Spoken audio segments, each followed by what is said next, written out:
الأول mwezi gwa Rabi'ul Awwal ku kalenda y'Obusiraamu mwezi kugumu egirowoozebwa okuba nti gyankizo gulowoozebwa okubeera nga gwankizo olwabo abalina essuubi okuba nti omubaka Muhammadin sallallahu alayhi wa alihi wa sahbihi wasallam mwe yazaalibwa enkizo yago bwebanga gyeri awo weeva. Otherwise tulina emyezi omubaka Muhammadin sallallahu alayhi wasallam gyeyatusongerako n'atulaga nti gyanjawulo emyezi egy'emizizo jajja nga gyogerwako mu ahadith sihah, ahadith entuufu.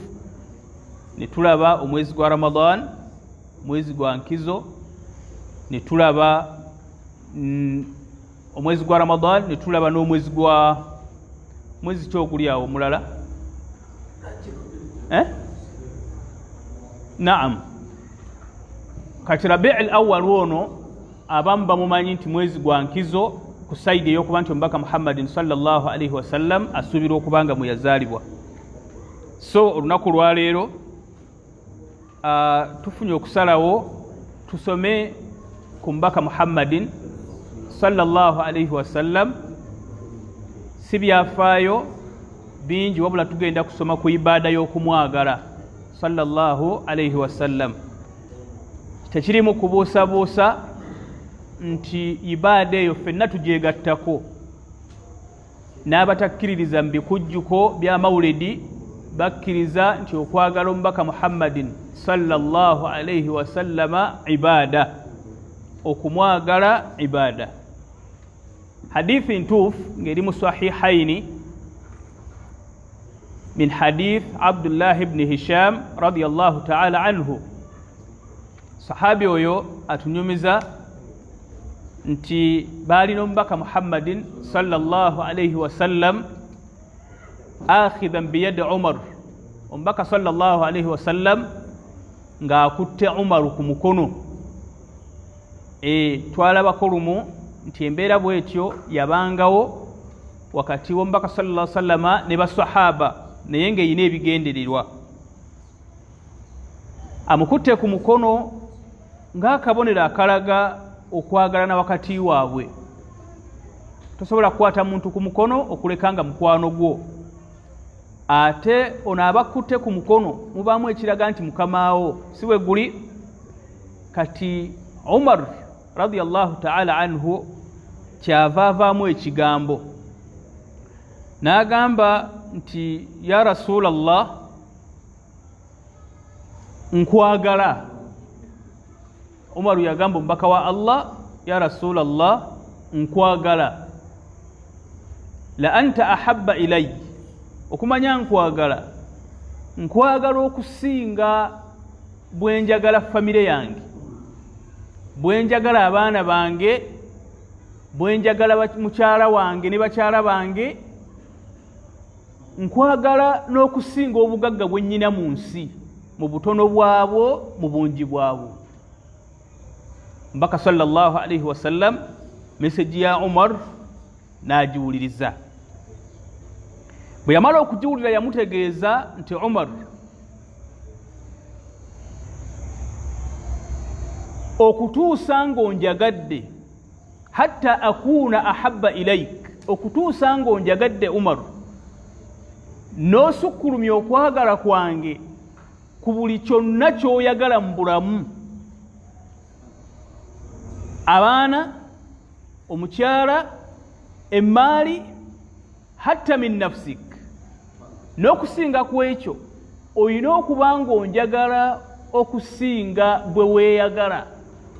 Kubanga kino Umaru yali kyakijjeeko, yamugamba nti ya Rasulallah, nkwagala okusinga famire yange, kusinga abaana n'emmaali, illa min nafsi, okuleka nze emmeeme yange. Omubaka sallallahu alayhi wasallam okwagala kwa Umaru gyali yakugoba.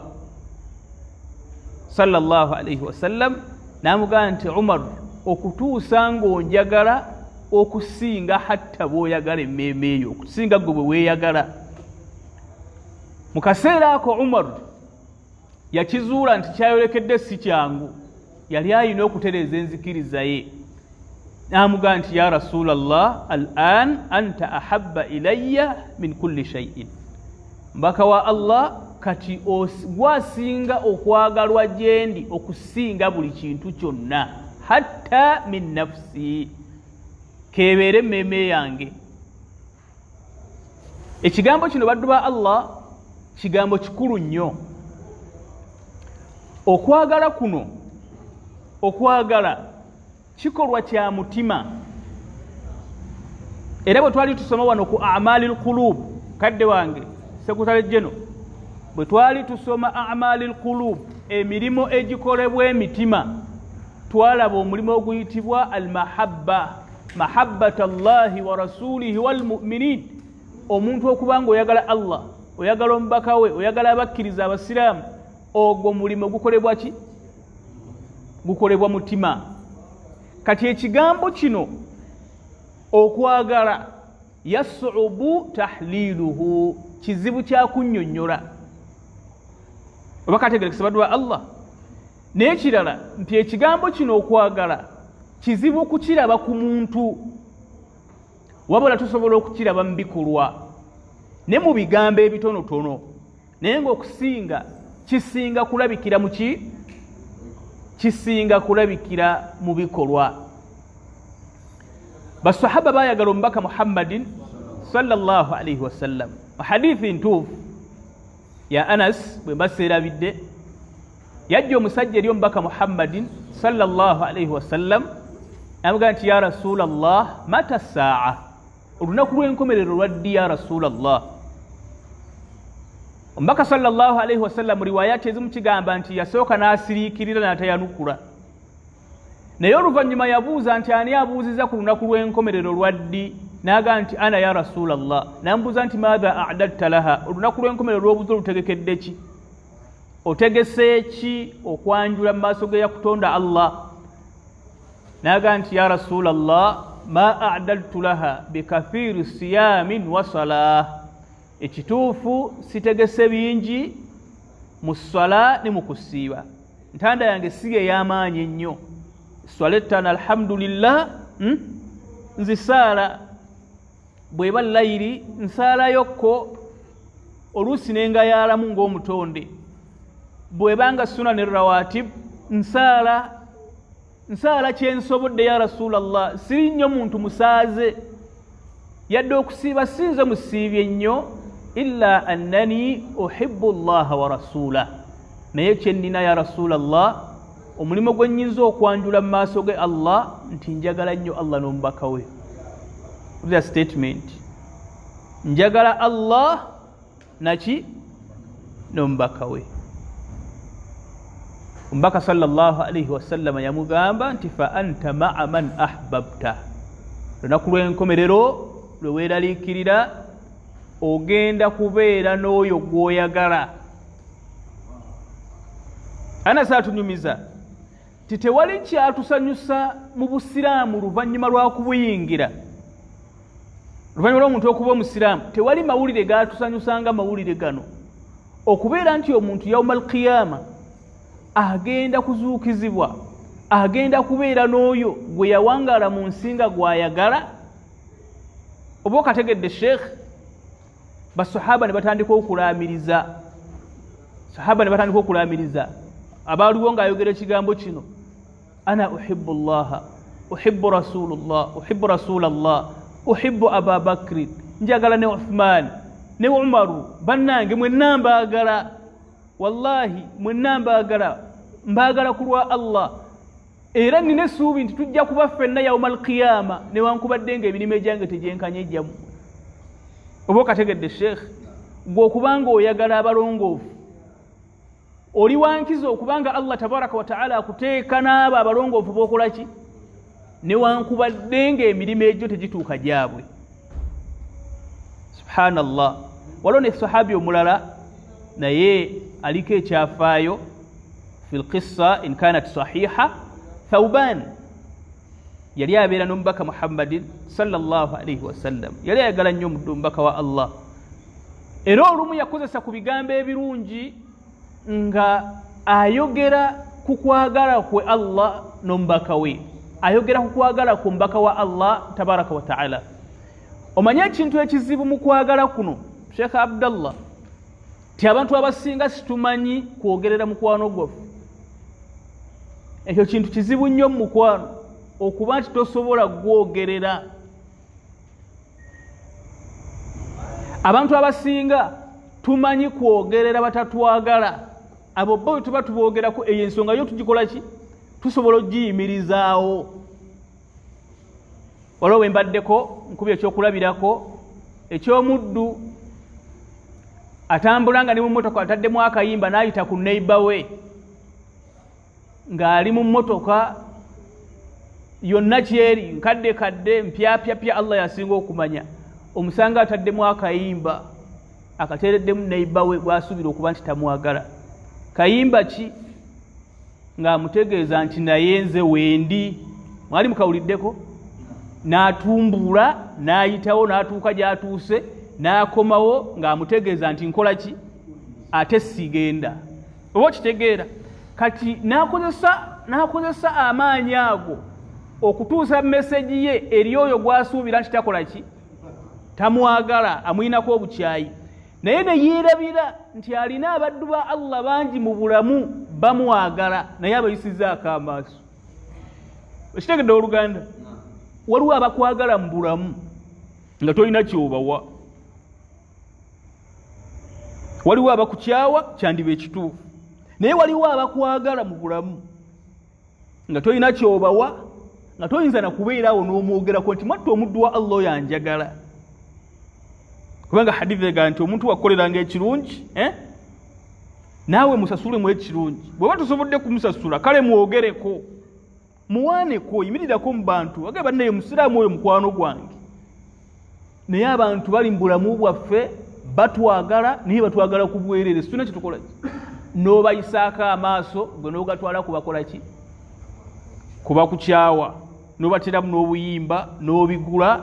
Ekyo kiteesinga kuba ku bakyala, n'abigula nga bwakola ki? Nga bwayingira bwafuluma. Kati sahabi ono yalina ebigambo ebirungi ng'ayogera kwagala kwe eri omubaka Muhammadin sallallahu alaihi wasallam. Yamugamba nti ya Rasulallah, nkulinako okwagala kungi. Inni la uhibbuka ya Rasulallah. Sikirinaamu kubuusabuusa nti okwagala kwennyina gy'oli kungi. Era n'amubuulira ne kumu ku buzibu bw'afuna. N'amugamba nti ya Rasulallah, ngenda n'embeera mu kayumba kange ewange nze gye nkola ki? Fa ashtaaku ilaika, ngenda okuwulira ng'omutima gwange guyaayaana, njagala okukulabako, emirembe ne ginzigwako. Owulira ebigambo ebirungi. Mbeera mu kayumba kange, omutima gwange ne guyaayaana okukulaba, n'ensituka n'enkunoonya ya Rasulallah, wonna we nkusanze. Oba nkusanze muzikiti, oba nkusanze waka, oba nkusanze oyinako wooli, bwe mmala okukulaba omutima gwange ne gubanga oguweweera nti nkoze eki? Nkulabye. Ate ebirowoozo bibaako gye binsindika. Tadhakkartu al-akhira, mbanga afunamu obuweerero okuba nti nkulabyeko. Ate ebirowoozo ne bintwala ku lunaku lw'enkomerero. Ne ngamba Rasulallah, kakati yawmal qiyama agenda kubeera mu jjana eyo, ogenda kubeera eyo mu jjana ezo eza waggulu, leve eza waggulu ezitali ezaffe ba kifuufu. Ya Rasulallah, bwe ndiba nze nfunye ejjana nga Allah ampadde ejjana, era ejjana eyo eriba yange, gwe toliba mu levo yange, kale ndituuka ekiseera nga nkunoonya nga sisobola kukulaba, nga sikyalina mukisa gukola ki? Oba okategedde Sheikh, bwe tuliva mu bulamu bw'edduniya ne tutuuka ku akhira, ndikunoonya ya Rasulallah nga sikulaba. Bwe ndiba mu jjana nga nange mpeerebbwa ejjana, gwe ate oliba mu jjana ya waggulu ku yange, ndinoonya we nkusanga nga sikola ki? Sikulaba. Olira ebigambo ebirungi. Thawbani byategeeza mukama we, bigambo birimu omukwano. Omubaka sallallahu alaihi wasallam yatunulira Thawbani nga tamumala. ebigambo byayogera ebijjudde amakulu amangi naye rawi alhadith atugamba nti wano Thawban yasomerwa etteeka lya Allah tabaraka wa taala eriri mu surati an-nisa waman yuti llaha wa rasulahu faulaika maa alladhina an'ama Allahu alayhim min an-nabiyyin was-siddiqina wash-shuhada was-salihin wa hasuna ulaika rafiqa. Omubaka wa Allah yamujjukiza etteeka lya Allah namugaa nti waman yuti llaha wa rasulahu, omuntu aliwangala mu nsi nga muwulize eri amateeka ga Allah, nga muwulize eri omubaka wa Allah, faulaika maa alladhina an'ama Allahu alayhim, oyo yawma alqiyama agenda kubeera mu ddala lya waggulu, agenda kubeera n'abo alladhina an'ama Allahu alayhim, abatono ennyo Allah be yassaako ebyengera bye, minan nabiyyin, bannabbi tobyerabira, wasiddiqin, abantu abanywera mu ddiini n'abafiira mu ntalo z'eddiini, washuhada as-salihin, abalongoofu, wa hasuna ulaika rafiqa, omuntu bw'obanga oli naabo oba toyinza kubaako na kiweeraliikirira kyonna. Yani humur rufaqa, yemugabe bantu b'oyinza okubeera nabo noba nga tokyalina kyeweetaaga. Oba okategedde bigambo bino ne bitegeezebwa Thawban radiyallahu ta'ala anhu. Mugeraageranye ku munne omulala webeegattira mu kuweereza omubaka Muhammadin sallallahu alayhi wa sallam, eyaweereza omubaka n'asanyuka n'amugaa nti salni ya Rabi'a, Rabi'a baako kyonsaba. Rabi'a n'amugaa nti as'aluka murafaqatuka fil janna, kusaba Allah ne mujjana nga bwe nkuweereza wano ne mujjana tubeere ffenna. N'amugaa nti Rabi'a kyusa musaba yeki, n'amugaa nti ekyo kyenjagala. Baali bamanyi okubala ridwanullahi alayhim ajma'in. Kyetujja mu kino baddu Allah omulamwa, okwagala omubaka Muhammadin sallallahu alayhi wa sallam ibada, eyo ibada tusinza nayo Allah tabaraka wa ta'ala. Obudde obugenda eyo mu kubwatula amatali ebyo tebitumalira budde, abagenda mu bikujjuko ebyo tebitumalira budde, mikolo gyetabamu abaana abawala n'abalenzi, abakyala abakulu n'abato, abaami abategeera n'abatategeera, mikolo egyo tegitumalira nnyo budde, naye okwagala omubaka Muhammadin sallallahu alayhi wa sallam eyo ibada ffenna tulina okugyegattako, tulina okugijjukira lubeerera. Owekitiibwa Allah tabaraka wa ta'ala mu aya egamba nti qul in kana aba'ukum wa abna'ukum wa ikhwanukum wa azwajukum wa ashiratukum wa amwalun iqtaraftumuha wa tijaratun takhshawna kasadaha wa masakin tardawnaha ahabba ilaykum min Allahi wa rasulihi wa jihadin fi sabilihi fatarabbasu hatta ya'ti Allahu bi amri. Aya eyo abamanyi bagitunuulira olutunuulira lwanjawulo. Allah ng'atuga nti bagambe abakkiriza in kana aba'ukum, bwe kibanga bakitammwe n'abaana bammwe oba baganda bammwe oba bakyala bammwe oba ab'eŋŋanda zammwe oba kunoonya ssente oba mayumba malungi, ng'ebyo bye mwagadde okusinga Allah n'omubaka we n'okulwana mu kkubo lya Allah, fatarabbasu, mulindirire, hatta ya'ti Allahu bi amri, ekijja si kyangu ate nga kijja. Aya eyo Imam al-Qurtubi radiyallahu ta'ala anhu wa rahimahu rahmatan wasi'a yagituulira n'aga nti mulimu obujulizi obulaga nti okwagala Allah n'omubaka we kirimu ebyo ebikakata mu ddiini, kirimu ebyo ebikakata mu ddiini. Oteekeddwa kwagala Allah naki n'omubaka we wujuban. Allahu akbar. Ate Imam Ibn Taymiyyah alayhi rahmatullah yatunulira aya eyo n'agamba nti mahabbata Allahi bal wa rasulihi min a'zami wajibati ddin. Yaga nti okwagala Allah nga n'omubaka we kwotadde min a'zami wajibati ddin, kye kimu ku binene ebyobuwaze mu ddiini eno. Wa min ajalli usulihi, era kirimu ebyo ebikola ebinywevu ebisinga okubeera ebinywevu mu ddiini, okwagala Allah nani Allahu akbar. Yani okyalinayo okubuusabuusa nti okwagala omubaka Muhammad sallama ibada kirimu okubuusabuusa, kati ibada eyo ogyetaaga. Muddu wa Allah weetaaga ibada eyo kiro misana. Otambula otudde, oli mu kiraasi, oli ku mulimo, wonna wooli eno ibada ogyetaaga okubeera nga ogimarasa ogipracticinga buli kiseera. Okwagala Allah tabaraka wa taala n'okwagala omubaka we. Omubaka sallallahu alaihi wasallam ng'ali Khaybari ayina sahabi omu gwe yayogerako n'amutendako ebitende ebirungi. Yagamba nti la u'tiyanna rayata gadan rajulan yuhibbu Allaha wa rasulahu. Oluvannyuma lw'okubonaabona mu lutalo olwo, omubaka alina we yatuuka naga kati byonna ngenda bifundiza mu bino wammanga. La u'tiyanna rayata gadan rajulan, olunaku lw'enkya kino bwe lukya luno naye enkya ku makya ngenda kukwasa bendera omusajja. Yaftahu Allahu ala yadayhi, oyo Allah kwagenda okuyisiza atuwa obuwanguzi biiznillahi tabaraka wa taala. Bamaze okulwana rawundi eziwerako naga kati enkya ngikwasa muki, ngikwasa mulala. Rajulan, musajja. Yaftahu Allahu ala yadayhi, Allah agenda kuyisiza kuyo obuwanguzi mu bitendo by'omusajja oyo. Omubaka sallallahu alaihi wasallam yagamba nti omusajja gwenjogerako mu bitendo bye yuhibbu Allaha wa rasulahu, ayagala Allah n'omubaka we. Amakulu kino kimuleetera okuba nti kino asukulumye ku banne mu kino, kimuleetera okuba ow'enkizo nti Allah kwagenda okuyisiza obuki, obuwanguzi. Ayagala Allah n'omuki, n'omubaka we.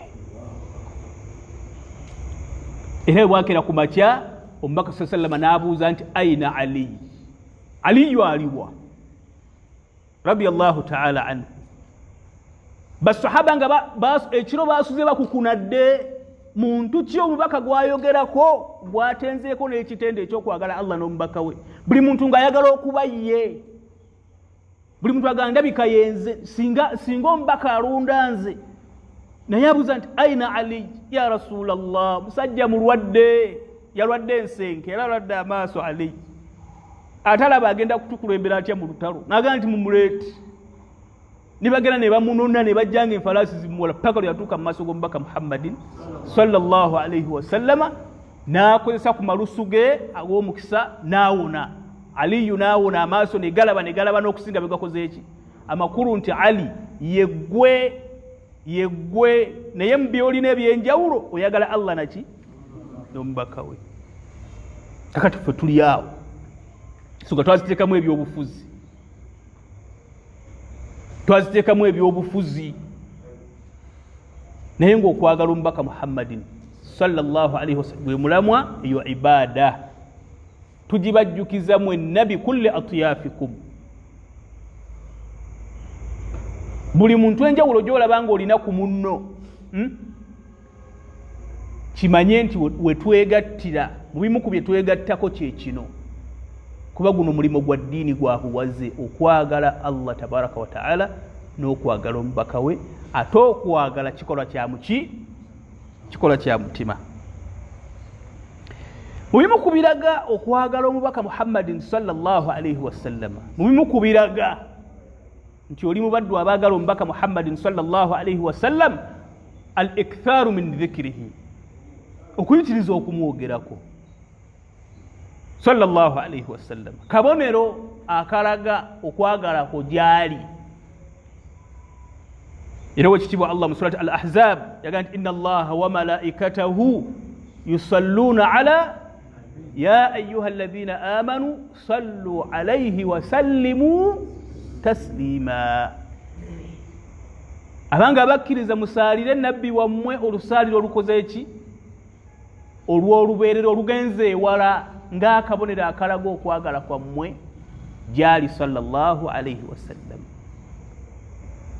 Naga nti man salla alayya salatan, omubaka naga nti ansaalira olusaalira lumu nansabira olusabira lumu sallallahu alayhi biha 10 wekitibwa Allah musaasira ensaasira 10 kutusikiriza kukola ibada eyo okumwogerako sallallahu alayhi wasallam okwogera ku linnya lye obutalyogera mujarrada nga liri wakati nga teririko okumusaalira na kumusabira sallallahu alayhi wasallam okumusabira ffe tufunamu okumusaalira sallallahu alayhi wasallam n'okumusabira ffe tukola ki ffe tufunamu ibada Allah yagituteerawo litahqiqi mazidi min al ajri kwongera kufuna mpeera na kwongera kusembera gyali Allah waffe jalla wa ala nafutirawo n'ebirungi bingi abalina embeera z'okweraliikirira abeeraliikirira amabanja ne fees yitiriza kusaalira mubaka Muhammadin sallallahu alayhi wasallam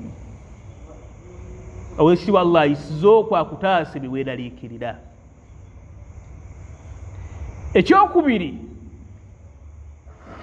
mubiraga okwagala kwaffe omubaka Muhammadin sallallahu alayhi wasallam kwe kwegomba okumulaba okwegomba okumulaba newankubadde nga tiketi y'okumulaba ogenda kugigula byonna by'olina okategedde okwegomba okulaba Muhammadin sallallahu alayhi wasallam kyekimu ku bubonero obulaga okwagala kwaffe gyali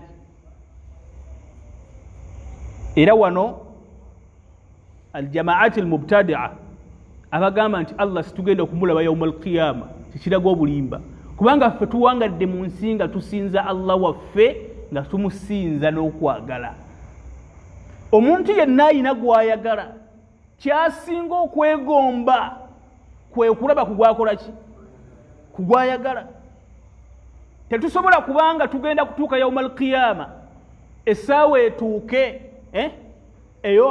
eyokulaba ku Allah waffe gwe tuzza tusinza tuzibe amaaso gugaye nti akaliba kabonero kassanyu tekisoboka oba tubeere malindirizi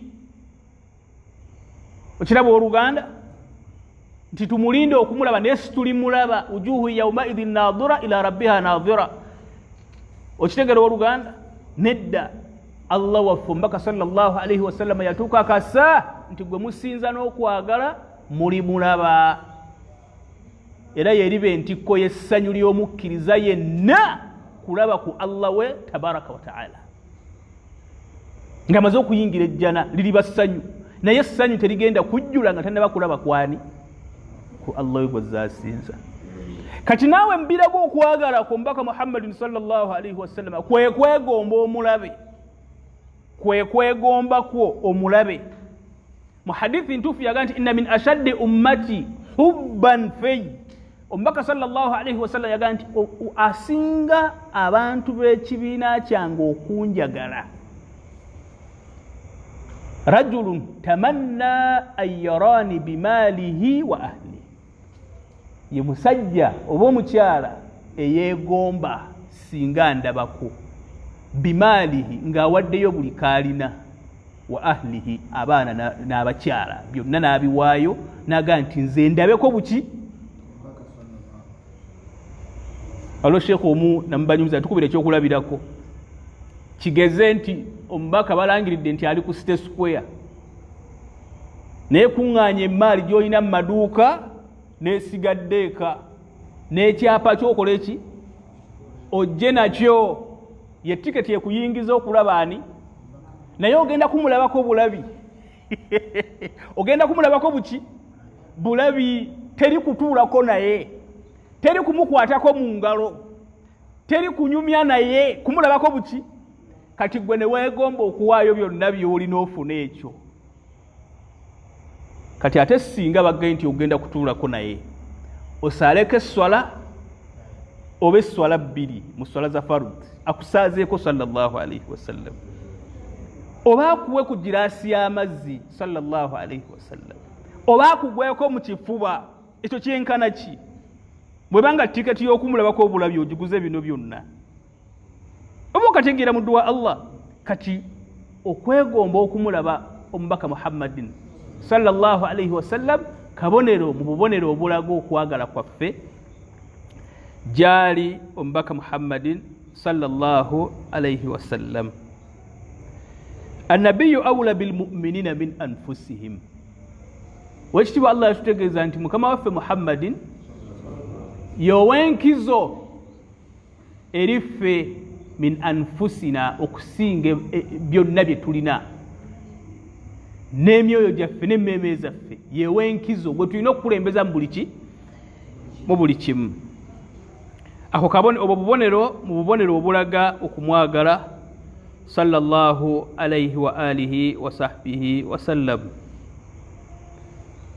Min asbabi mahabbati, min asbab mahabbati, waliwo ebintu bye tuyinza okwekwatako ne bitutuusa ku kumwagala sallallahu alayhi wasallam, oba ne birabikiramu embeera ne tulabika mu bikolwa byaffe okubanga ddala kituufu twagala omubaka Muhammadin sallallahu alayhi wasallam. Mu byo okwegomba okusoma ku byafaayo bye sallallahu alayhi wasallam, okubanga twagala okumanya shay'un min siratihi al-athra, ebyafaayo bye ebirungi sallallahu alayhi wasallam. Yeeyisa atya mu kusinza kwe Allah, yeeyisa atya, yasaaranga atya sallallahu alayhi wasallam, yasiibanga atya, bwe yagenda e Makka yeeyisa atya, empisa ze n'abaddu mulirwana gye yeeyisanga atya ne balirwana be sallallahu alayhi wasallam, yeeyisa atya n'abakkiriza, yeeyisanga atya ku mikwano gye, yeeyisa atya ku basiraamu. Embeera eyo okwagala okugisomako ogitegeere, ekyo bw'ona akyagala n'osoma n'otegeera omubaka Muhammadin sallallahu alayhi wasallam, mwattu ogenda kweyongera okumwagala la mahala. Kuba ekituufu okwagala gw'otamanyi ogwo nagwo mugugu mulala guli awo. Okwagala gw'oyagala naye nga tomukola ki, nga tomumanyi, mugugu munene. So oba oyagala okumwagala obutuufu bw'okumwagala sallallahu alayhi wasallam, soma ebyafaayo bye era obyagale. Okwagala basahaba n'okwongera okubasomako. Basahaba b'omubaka Muhammad sallallahu tubaagale, buli lwayogerwako nataradda anhu. Abubakari nga tugaa nti radiyallahu ta'ala anhu, Umaru radiyallahu ta'ala anhu. Tulira basahaba b'omubaka tubaagale, olwekyo n'ebyo bye beerekereza, olw'omulimu omunene gwe baakola okubeera nti batutuusaako eddiini. Kubanga ffe eddiini yaffe ng'oggyeko okuba nti eri mu bitabo, naye eddiini esomwa kuva ku muntu na ku muntu.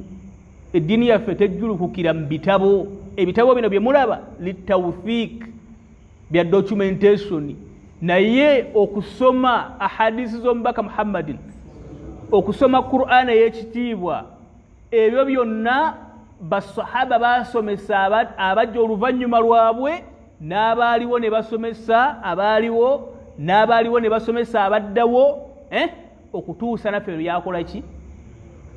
Era b'amasheekhe nakati weebali nga balina sanadu muttasil okutuusa ku mubaka Muhammadin sallallahu alayhi, weebali ku mulembe guno nga kuganze nasoma ku sheekhe wange gundi, sheekhe wange gundi yasoma ku gundi yasoma ku gundi, n'abaluka paka lwatuuka ku mubaka Muhammadin.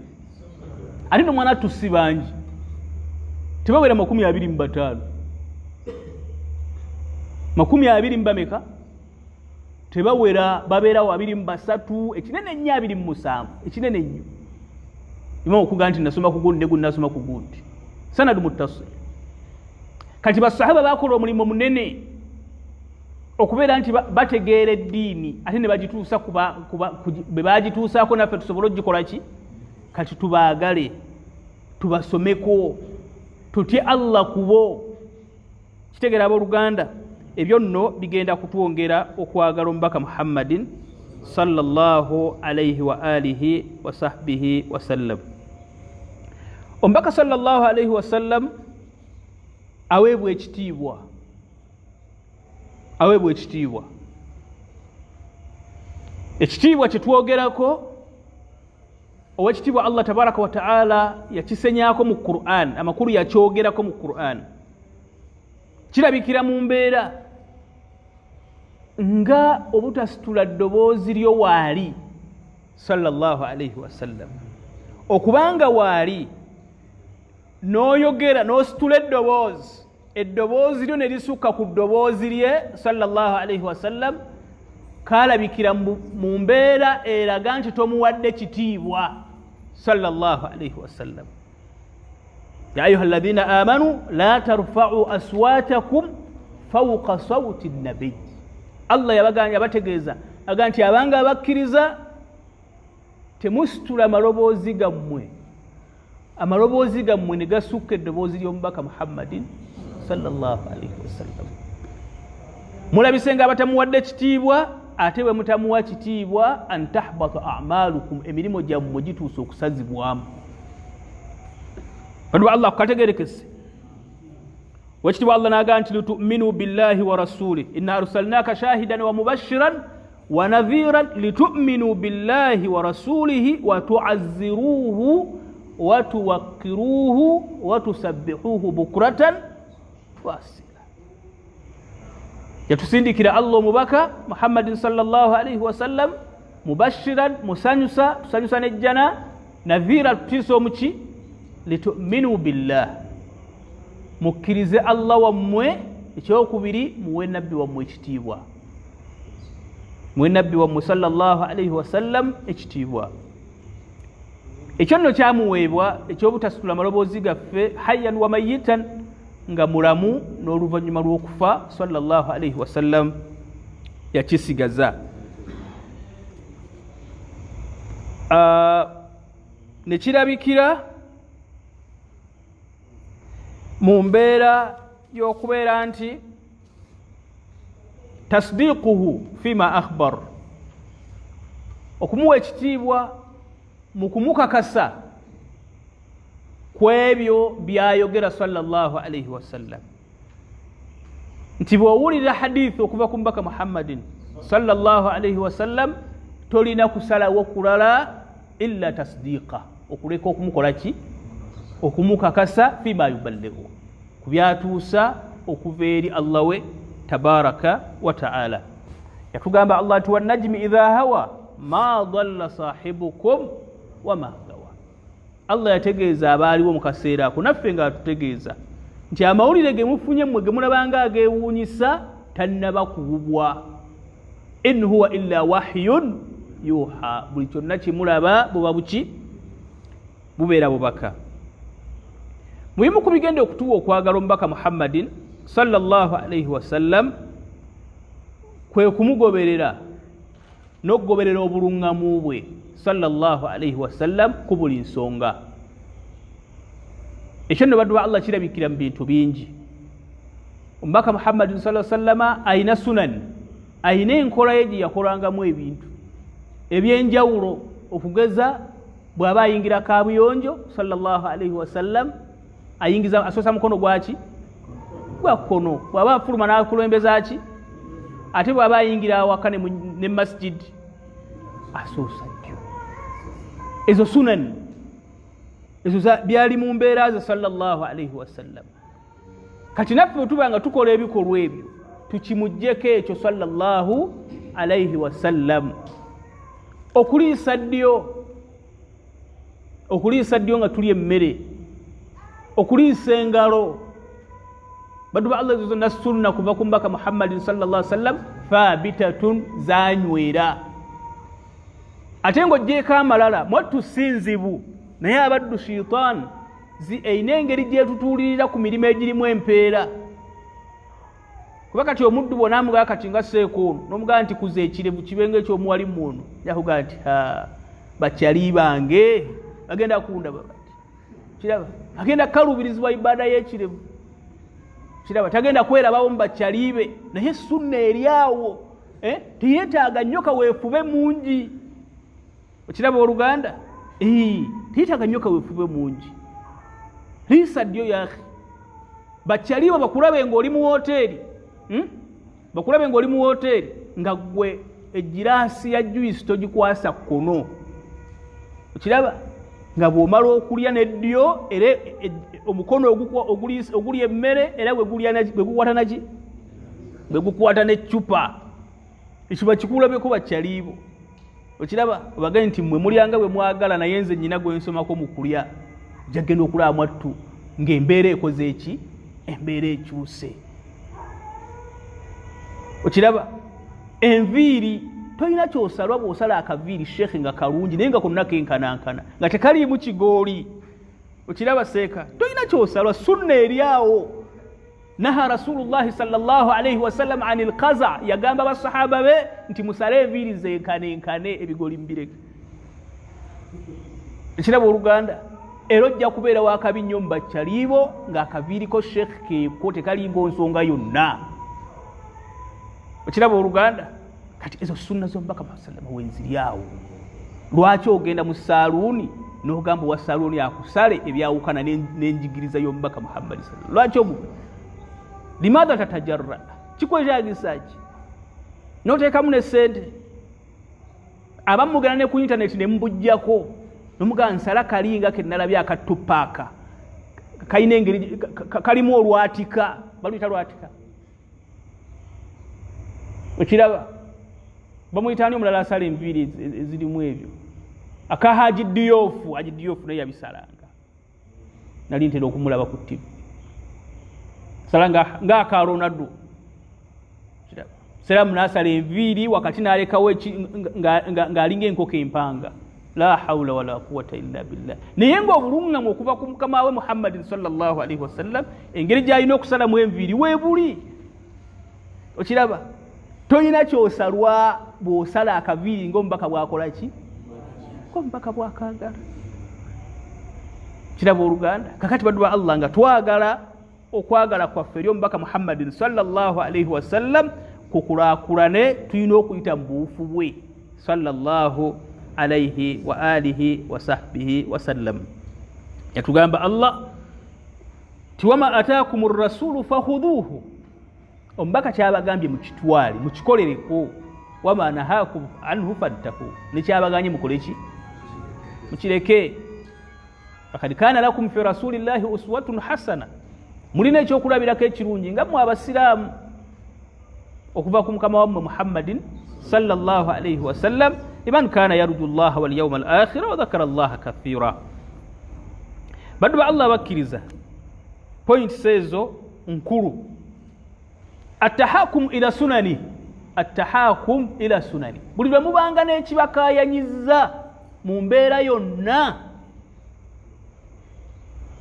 okukayananduza kiyinza okuba ekigambo nga kinene naye mufunyeemukko entegeera eyawukana wakati wammwe mu nsonga z'eddiini ihtakimu ila sunani rasulillah kibeere mu mbeera zammwe nti muddayo ku njigiriza yaani sallallahu alaihi wasallama okiraba sheekhe ekyo attahakumu ilaihi okuba nti ensonga zonna tuzizzaayo ku ye kabonero akalaga okumwagala sallallahu alaihi wasallam kabonero akalaga nti tuli beeteefuteefu okuyitira mu buufu bwe sallallahu alaihi wasallam naye omuntu okubeeraawo nga waliwo ensonga ya ddiini gwe n'ojuliza omuntu atalina kyamanyi ku allah nabbaka we noganze gwe ngenda okulinda kabonero akalaga nti omubaka wamukyawa era kabonero akalaga nti buli luki ogenda weeyongerayo mu nkola ye ey'eddiini waliwo ensonga ya ddiini naye gwe okusalawo noga nyina kumala kubuuza ani nyina kumala kubuuza muddu gundi kino akyogerako ki ihtakim ila rasulillah buuza omubaka sallallahu alaihi wasallam yakolanga atya mu nsonga ezifaanana bwe ziti baddu allah ekyo tunaba tukikoze tujja kubeera abaddu abatuukiriza okwagala kwaffe omubaka muhammadin sallallahu alaihi wasallam okubeera abawulize eri allah n'omubaka we kabonero kankukunala akalaga okumwagala qala shairu ta'sul ilaha wa anta taz'umu hubbahu toyinza kubeera muntu wa maasi ng'oli muntu mawale ku mateeka ga allah tabaraka wa ta'ala ate nojja n'otegeeza abakuwuliriza n'otegeeza n'omutima gwo nti oyagala Allah naye ng'oli muntu wa maasi, dhaaka la umri fi qiyasi badi'un, ekyo kyoba oliko kiba tekitegeerekeka, kiba si kyanjulukufu, kiba kyewuunyisa. law kaana hubbaka sadiqan la ata'tahu, singa okwagala kwo eri Allah n'omubaka we nga ddala kituufu kwa mazima kulimu obwesimbu, waalibadde muwulize eri Allah tabaraka wa ta'ala n'amateeka ge. innal muhibba liman yuhibbu muti'un, tikakafu nti omuntu yenna bw'abaako ne gwayagala abeera muwulize n'ebyo ebisanyusa omwagalwa we. Kyeko okkiriziganya nakyo? Tekiri mu kubuusabuusa. Hatta ne waba mukyala nga gwoyagala, oba si mukyala, girlfriend nga gwoyagala, naye ng'ekigambo I love you tekikuva ku ki, naye nga bwagamba nti medi mpaayo omutwalo gasooka onnindemu. Kiraba Oluganda? Kati omwana omuwala abuuza kati laavu kyeno, laavu kyeno, nzi kino si kye naluubirira. Kiraba Oluganda? Musajja gw'oyinza ogaa nti mpa omutwalo nagaalindamu, kyaba asuubira nti bwakugaa nti mpa omutwalo omuwa ebiri, kyaba asuubira ojjayo etaanu, kyakola ki? Ekyo kyasuubira. innal muhibba liman yuhibbu muti'u, owina okubanga oli muwulize eri gwokola ki? Eri gwoyagala. walaw qila ta'a fi nnaari la alimtu annahu ridan laki aw mudnin lana min wisaliki la wata'tu rijli fa wata'tuha sururan bi anni qad khatartu bibaliki. Tize singo ngamba nti linnya ku sigiri, ono yali ayogera ku mwagalwawe, namugaa nti aja tinkubuulire nze ne bwongamba kulinnya kuki ne bwongamba kulinnya ku sigiri nze njirinnyaho kasita manya nti gwe ekyo kyoyagala. Oba okategedde? Muntaha almahabba kugamba okwagala kwennyina gy'oli tekukola ki? Bwongamba nti linnya ku sigiri, ekyo mmanya bumanya nti kyokola ki? Kyoyagala. Era ndeeta buleezi nempummuzaako, ate nekisigala nga kimpa essanyu. Oba kitegeera? Nekisigala nga kikola ki? Nga kimpa sururan bi anni kad khatartu bibaliki, nti at least kale ndowoozezaako. Oba kitegeera Oluganda? Kakati omuntu ng'olina gw'oyagala oteekedda kutambulira ku ntolize. Kyagamba kyokola ki?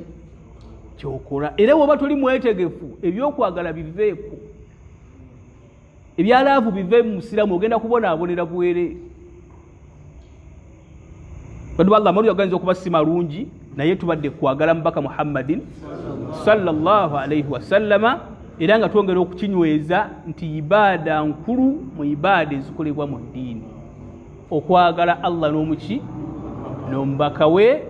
Allah yakitugamba mu Qur'an, omubaka sallallahu alayhi wa sallama n'akisomesa bulungi engeri ekikola ki? Engeri gye kikolebwamu. Tusaba ekitiibwa Allah tabaraka wa ta'ala atugase n'ebigambo ebyo. Tusaba Sheikh atwazinire insha Allah tufundikire tugende.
لا حول ولا قوة إلا بالله.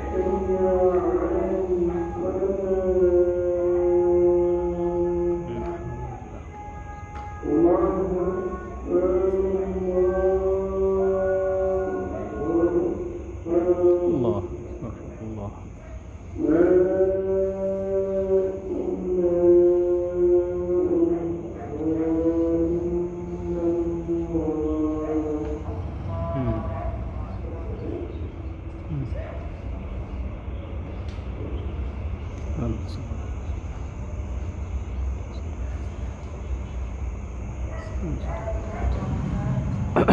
بسم الله.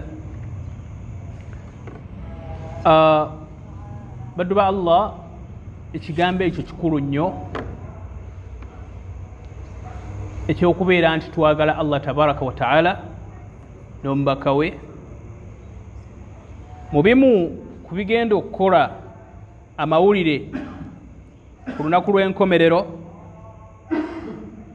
ye muddu okujja yawma alqiyama nga yalina emikwano egitalina kyegimwongerako mu ddiini, okuleka okumwongerayo obwongezi. Yagamba ekitiibwa Allah mu surat Al-Furqan aya 27 okutuuka ku aya eya 29, wa yawma ya'addu adh-dhalimu ala yadayhi yaqulu ya laytani ittakhadhtu ma'a ar-rasuli sabila ya waylata laytani lam attakhidh fulanan khalilan laqad adallani 'ani adh-dhikri ba'da idh ja'ani wa kana ash-shaytanu lil-insani khadhula. Kagenda kuba kaseera kazibu nnyo omuntu yalekawo omukwano ogumukulaakulanya mu ddiini, omukwano ogumutwala mu maaso mu ddiini, n'ateekawo omukwano ogutalina kyemugenda kumuyamba okuleka okumwongerayo. Allah aga nti yawma ya'addu adh-dhalimu ala yadayhi, omuntu eyeekumpanya ku nsi eyawangalira mu bulamu obulimu okwekumpanya, embeera egenda mukaluubirira yawma alqiyama. Ekigambo ya'addu adh-dhalimu asluha ye muntu okubeera nti akoze eki, kiva mu mbeera kuba nti ekaluubiridde.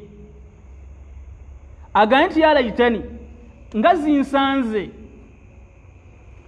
ittakhadhtu ma'a ar-rasuli sabila, omubaka wa Allah eyatumwa gyendi gwe nategeera saamuwabudde, ne sunna ze n'okuluŋŋamya kwe ku buli nsonga saakutwala ng'ekikulu ekyebbeeyi. Ya waylata, nga zinsanze, laytani lam attakhidh fulanan khalilan, kale singa saafuula gundi mukwano gwange. Lakad adallani 'ani dhikri, yakola kyamaanyi nnyo okunnyongerayo, okumbuza, okunzijja ku bintu ebyokungasa. Baada idh jaani, ate nga nali maze okutegeera. Okitegeera owooluganda, waliwo omukwano gw'ogenda okwegaana, kirizagaana. Kubanga hadisi y'omubaka etugambye nti almar'u ma'a man ahabba, ogenda kubeera n'oyo gwe wakola ki, gwe wayagalanga. Gwe sheekh ani gw'oyagala. Sitwagala kwogera mannya, agamu g'abasiraamu. Olwo omusiraamu gwe mmanyi yafiira ku musajja gwe bayita Kabakko, era amawulire agamukwatako agaagala nnyo. Era yagala obona okuganzi, nali simanyi nti musiraamu, nali sikimanyi Kabakko nti musiraamu, naye simulabanga kola simanyi bwafaanana. Naye erinnya Kabakko oliwulira nga si lya bulijjo, ate okubanga baamutuuma ddala, ero yali etuuma buki, bwetuumi, likola ssente. Naye musiraamu oli wano oyagala Kabakko, ye mukwano gwo. Okiraba oluganda, oyagala Dax Kateero, ye munno. Olira oluganda, oyagala ono omusajja bamuyita oyentera okumulaba awo wasekayarmiya nga wabeera bamuyita ali omusajja oyo omubalanguzi gwe nga gye mikwano gyo olwo hadithi twagiraba kutuza twali wano omubaka Muhammadin sallallahu alaihi wasallama hadithi ya Abu Kabshat al-Anmari thalathun uqsimu alayhinna wa uhaddithukum hadithan fahfadhu twagisoma wano omubaka sallallahu alaihi wasallama yagamba nti innama dunya li arba'in erense erimu abantu ba mirundi emeka erimu abantu ba mirundi ena mu bugagga n'okutegeera okufuna essente n'okukola ki jawulemu abantu ba mirundi eki waliwo omuddu nga Allah yamuwa ssente teyamuwa kutegeera nga musajja mugagga kati nga bwolaba kabakko yaliwo kwonoona mu nsi n'agusunda wano omwenge n'agujja namuŋŋoona n'agenda agusunda ennateete ne bukeesa ate nga ali nsangi okiraba naye abaayo balina okunywa n'enkeera bwatyo yaliwo kutambuza muziki na mwenge okiraba sente Allah yakola ki obulamu Allah bumwanguyiriza ku saidi eyo Allah amuwadde sente naye amagezi agakozesa sente ebitegeerekeka Allah teyakola ki teyagamuwa kati oyo muleke ansonyiwe muganda waffe kabakko okuleeta erinnya linikubye kyakulabirako kati waliwo omuddu nga ye Allah tamuwadde sente n'amagezi takoze eki n'amagezi tamuwadde kati n'awangala obulamu bwe bwonna nga yeegomba kabakko era naga nti nze bwenzifuna nyina kubangani nyina kubanga kabakko kati oyo gwe twogerako oyo agenda kuzukira yaumal qiyama nga ali ne kabakko bwe era omubaka sallallahu alaihi wasallam yaga nti fahuma fil wizri sawaun oyo ne kabakko amazambi bakola ki amazambi bagenkanya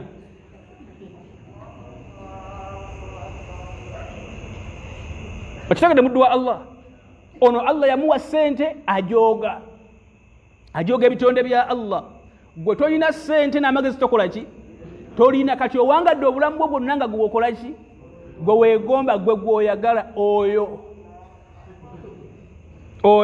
gw'ogenda okukuba ekiwoobe kino ogaye nti ya wailata nga zinsanze layitani lam attakhidh fulanan khalila singa abantu abafaanana batyo nabeesonyiwa aya kyetegeeza lakad adallani ani dhikri ekituufu abantu bano bambulankanya nenva ku kituufu ate nga nali maze okukitegeera wakana shaitanu linsani khadhula bwetyo shaitani bwebeera teryalina kagifunamu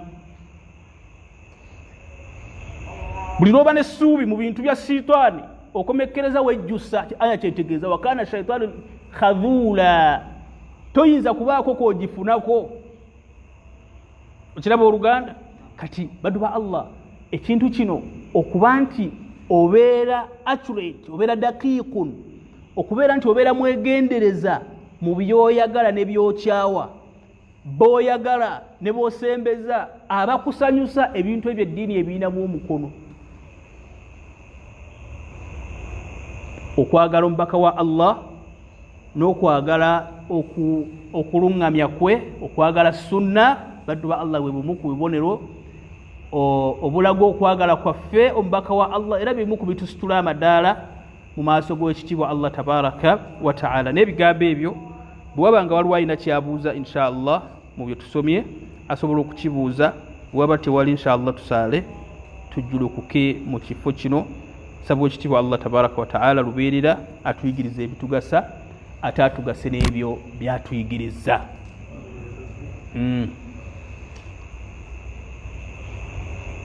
Esibu. Alaikum assalam wa rahmatullahi.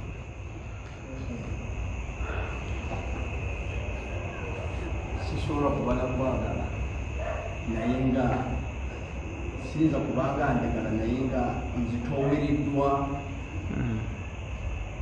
ekyo kyaba yasomesa okiteeka mu nkola nga sikiwakanyiza obulanzi kujja kinzitowerizi naye nga mpulira njagala naye nga nzitoweriddwa eyo ensonga gyoyogeddeko nti oba tonnaba kuba mulonvu koyo gwoyagala kuteeka mu nkola ekyo kyayagala kiri nti okwagala kubanga okutaliiwo.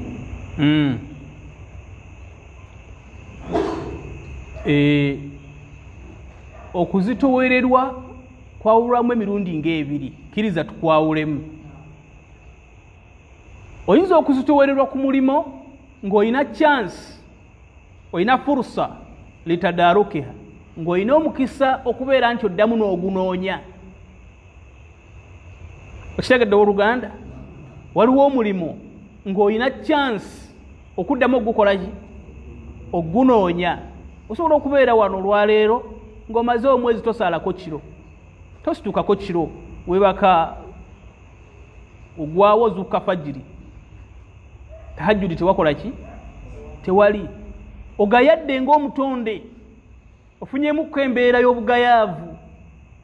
Mbaka sallallahu alaihi wasallam naye oluusi waliwo byamusumbuwanga ne bimulemesa okuyimirirako ekiro, n'ayimirira emisana ng'omusana guvuddeyo. Ekyo kirala. Tosobola kuŋŋamba nti ogayadde ku swala 5, guno mulimo gwa sunna, guno gwaki? Tosobola keeranja n'oga nti wallahi mbadde sikyasaala ennaku zino. Okiraba naye ng'eswala gy'oyogerako dhuhuri na asiri toyina mukisa, toyina mukisa. Bw'obanga oyagala okugayaala nga gw'owulira bikunyumira eby'okugayaala eby'obutasaala, gayaalira ku sunna endala, ku sunna z'esswala arrawatibu ezo, gayaalamuko omale, bw'omala ozze imaani y'obujja, naye nga zina 5 okoze eki? Nga zoosoose n'ozinyweza. Ezo teziriko okubaganyako biki? Ezo teziriko okubaganyako birowoozo. Kiraba oluganda kyanti kaakati omanyi Ramadhan eno ewedde saasiiba, naye ku luno njagala neetegeke bulungi, falhamdulillah ngenda okutuuka nga ndi mwetegefu. Tewasiiba ng'oli wasse. Ramadhan tewasiiba mbu ng'ogayaddemu. Okiraba oluganda kati waliwo ebikkiriza embeera efaanana bwetyo nti ng'omutonde waliwo lw'onafuwamu ng'omutonde. Okiraba saa wa saa, okiraba naye bw'ogibanga mirimo gya buwaze mu ddwa Allah toyina mukisa, ebyo gy'olina kusitukiramu n'okola ekyo kyennyini ow'ekitiibwa Allah tabaraka wa ta'ala kyakwetaagamu. Naye teweerabira nti mwattu embeera eno emirimu gino egya sunna gituuka ekiseera negifuuka kitundu ku bulamu bw'omuntu, gituuka ekiseera nga gye girina okujuliriza emirimu eminene. Kyanywera mu bigambo by'omubaka Muhammadin sallallahu alaihi wasallam nti sunna zetusala zino mu swala zirina engeri gye ziddaabiriza esswala zaffe zino emmeka 5 zibanga ezizikuba ebiraka. Oba kitegedde? Kale tosobola kugamba nti sobola okuwangaala obulamu nga nejje ku mirimu egya sunna n'olabika nti osinziza Allah mu butuufu bw'okukola ki, bw'okubeera nga omusinza. Barakallahu fiik. Waliwo alina kyabuuza mu ddwa Allah? Esebo. Alaikum assalam wa rahmatullah.